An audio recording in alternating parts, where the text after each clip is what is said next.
मुझे बताओ, अचानक आना कैसे हुआ? और मुझे भी हॉस्पिटल से जल्दी बुला लिए। सब खैर तो है ना? All good? मेरी सास साहिबा ने ना मेरी जिंदगी अचीरन करके रखी हुई है, और वासे को मैंने 1 हफ्ते का टाइम दे दिया है कि मुझे मेरा घर अलग करके दें। हाँ? व्हाट? ये कब हुआ? और इतनी बड़ी बात हो गई आलिया, और तुमने किसी को बताया भी नहीं।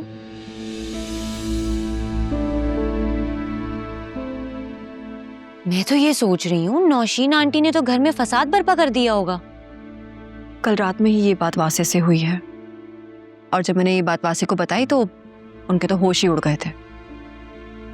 और पहली बार ऐसा हुआ है कि उन्होंने सारा दिन में मुझे कोई मैसेज नहीं किया। जाहिर है अभी तो उनसे ये सिचुएशन डाइजेस्ट भी नहीं हो रही होगी।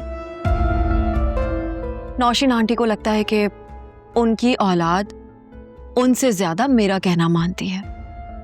मैं जुनैरा और अकरम को उनके खिलाफ भरती हूँ या उल्टी सीधी पट्टियां पढ़ाती हूँ। What nonsense? जी, मेरा भी यही रिएक्शन था। मतलब फिजा, अगर मुझसे कोई मशवरा मांग रहा है तो मैं ऑनेस्टली ही मशवरा दूंगी ना उन्हें। अब वो उनकी माँ है, मैं उनकी औलाद को उनके खिलाफ कैसे कर सकती हूँ? वही घर की डर्टी पॉलिटिक्स, जहाँ घरेलू खवातीन को ये लगता है कि उनकी जिंदगी घर पर राज करने से शुरू होती है और बस वहीं खत्म हो जाती है। खैर, तुमने अम्मा पापा को बताया कुछ? अम्मा को तो नहीं बताया, लेकिन मौका मिलते ही बाबा को जरूर बताऊंगी। चलो, जैसे तुम्हें मुनासिब लगे। बस ध्यान रखना, नौशीन आंटी बहुत ही कोई साजिशी औरत है।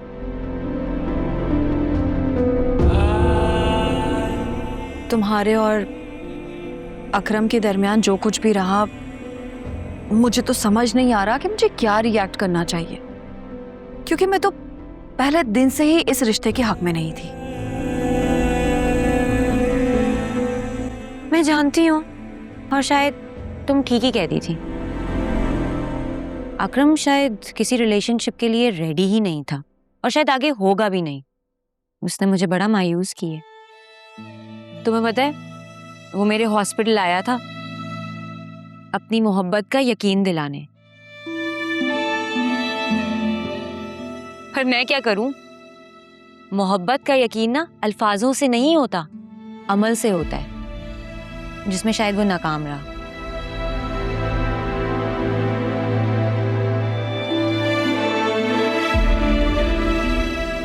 You deserve better।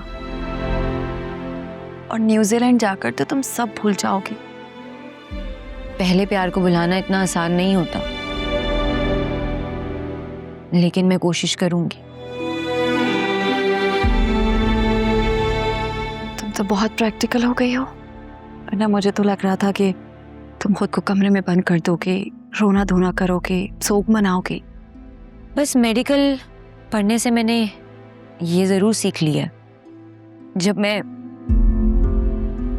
कैंसर के पेशेंट्स को देखती हूँ ना रोज तड़पते हुए, तो मैं अल्लाह का लाख लाख शुक्र अदा करती हूँ, और उन मरीजों की तकलीफ के आगे मुझे अपना पेन ही नहीं लगता। इस दिल में मोहब्बत का एहसास ही रहता है कि यार जो गम दे दे वो रास ही रहता है। ये मिलना बिछड़ना तो बस खेल है किस्मत का, कोई दूर भी